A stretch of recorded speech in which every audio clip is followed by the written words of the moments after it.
Time now, Jeff Siegel, for our Travers Stakes preview. Of course, you can download the wager guide at first.news.com, and you can go to the wager guide section there and check out the Travers Stakes wager guide from First Bet and Express Bet. All the handicappers, all the artificial intelligence, the XBTV workouts, stats and trends, everything you want to handicap the Travers. We're going to look ahead here on It's Official to the Travers Stakes coming up Saturday at Saratoga. $25,000 in money back specials and in hit and splits, I should say, over the course of the Saturday card at Saratoga when you bet with First Bet and Express Bet. So a lot of incentives to get involved. Again, $25,000 in hit and splits.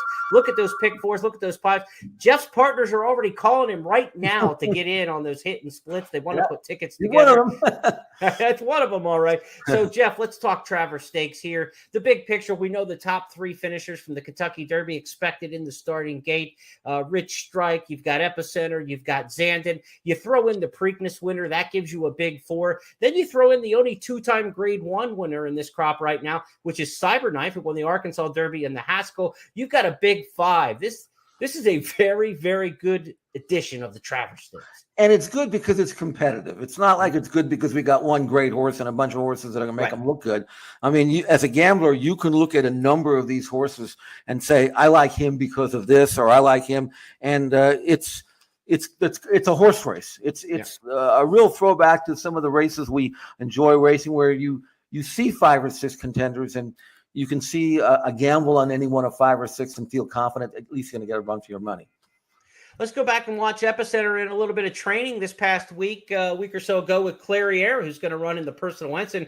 She may be the leader in the Breeders' Cup Distaff division amongst the older horses. Epicenter working in company.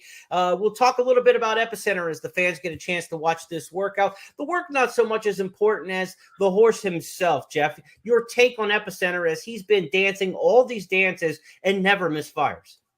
Well, not only is that true, but this was a good work. And I think that it's after having a series of hard races and being in training really, again, without a break since last year as a 2-year-old, you're looking for some kind of drop-off maybe. Maybe he's not as sharp as he used to be. Maybe he's not quite as strong or in the same kind of form. I don't know, Jeremy. He looks pretty good to me, especially when you consider who he's working with. Right. They both look good in this work. And, Steve Asmussen's horses not known to flash huge times on the clock in the morning. So it is about visuals and watching them and how they're doing it. And as you had mentioned with Echo again, the first time started, you could see the talent before that horse made its debut last week without just looking at 47s for a half mile on the clock. Certainly what we see from Epicenter here sets him up well for the Travers. You talk about horses, how they're coming in and out of races. Let's switch now to look at early voting, working in company here with the Chad Brown stablemate. Early voting, of course, the winner of the Preakness Stakes, second jewel of the Triple Crown this year. And he's a horse who took a step back, quite honestly, Jeff, in the Jim Dandy. He got the lead that day. He wasn't under heavy pressure, and he still gave way. Now, you might have wanted to take a big stand against early voting coming back in the Travers at 1/8 of a mile longer from the Jim Dandy. And when you had Charge It in the race, you thought that those two could really lock up and get after it. But with Charge It's foot abscess forcing him to scratch out of the Travers Stakes before entries were taken, could we see early voting loose on the lead again? And is this work good enough to propel him from that disappointing Jim Dandy?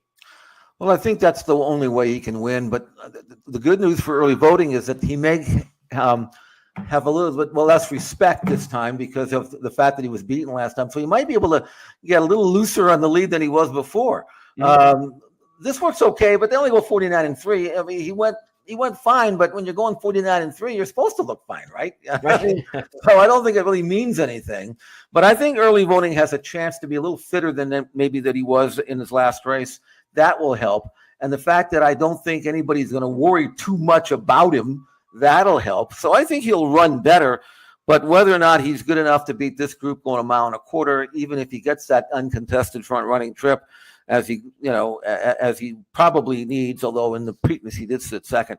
I don't know. I'm kind of off him a little bit. I think I got him at the right time when we liked him. We both liked him at 5-1 in the Preakness. Neither one of us liked him in the Jim Dandy, and he ran accordingly. So I'm probably going to assume that he's going to be where he wants to be, but I'm also going to be assuming that there will be horses that will be right behind him that can outkick him, especially going 1.25 miles. Well, the horse who got the most kick of all on Kentucky Derby Day was Rich Strike, and this is a horse who did not come back in the Belmont Stakes to replicate that effort.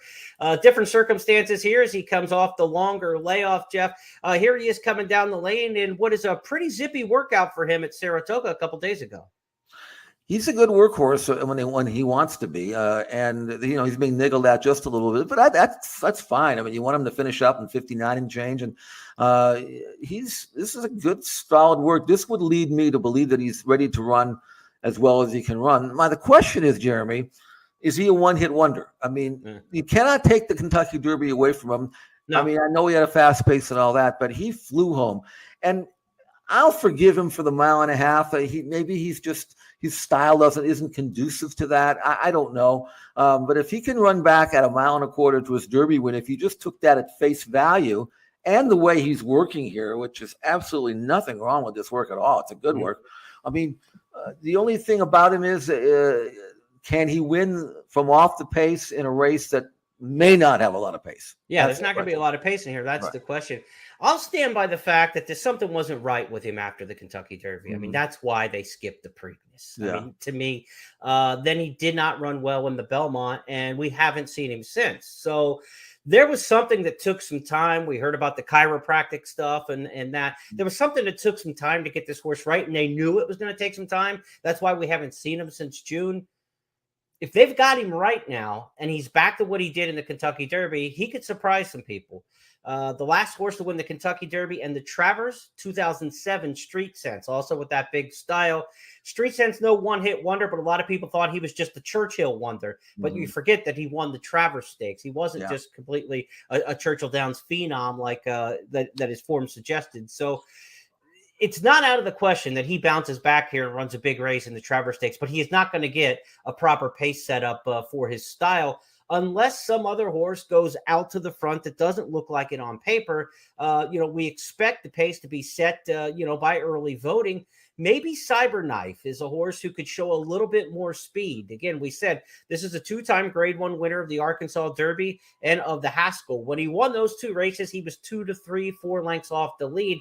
If he gets up there into the press mode, Cyberknife's a talented horse to make him run for a while, and he's not just like cheap speed. He's a legit contender for Brad Cox, the only trainer in the race looking for back-to-back wins in the Travers. He won it last year with Essential Quality. I'm not so sure this colt is as good as Essential Quality, but he's not bad, Jeff. His Kentucky Derby is the only big blemish on his resume, and you can go back all the way to like last November, December, into January, and when they interviewed Brad Cox and said, who do you have for the Derby? He said, I don't have much this year. I don't have much except Cyberknife. He knew this was his horse a long time ago, long before it took him to get all the way toward the end of the Louisiana Derby series, I believe, and into Arkansas to get into the stakes ranks, but he has always been high on this horse, so maybe Cyberknife's the X factor.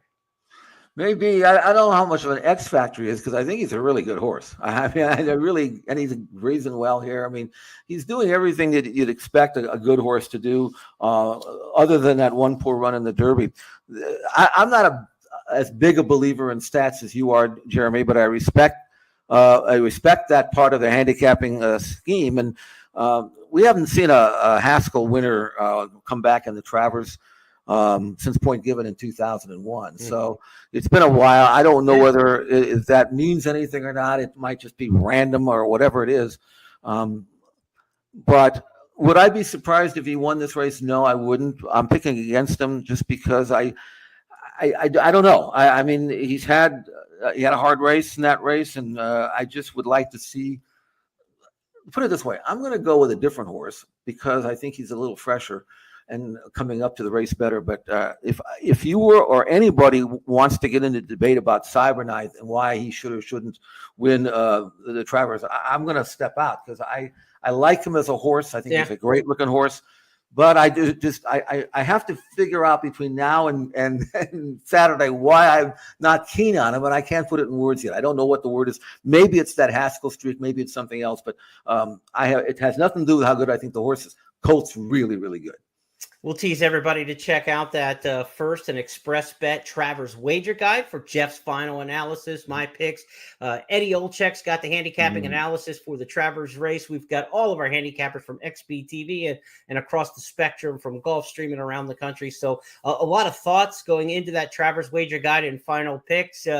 Jeff, do you want to go on the record now, or do you want to hang out for another day? Oh, I'll tell you what. I've got a horse we haven't even mentioned. So, well, let's bring it. Okay, I'm going to do now. Recognizing that I know this horse has never run a race good enough to win, but that's what 6, 8, 10 to 1 shots are made of, right? Because they haven't done it yet. Right. I love the way Arturus is coming up to this race.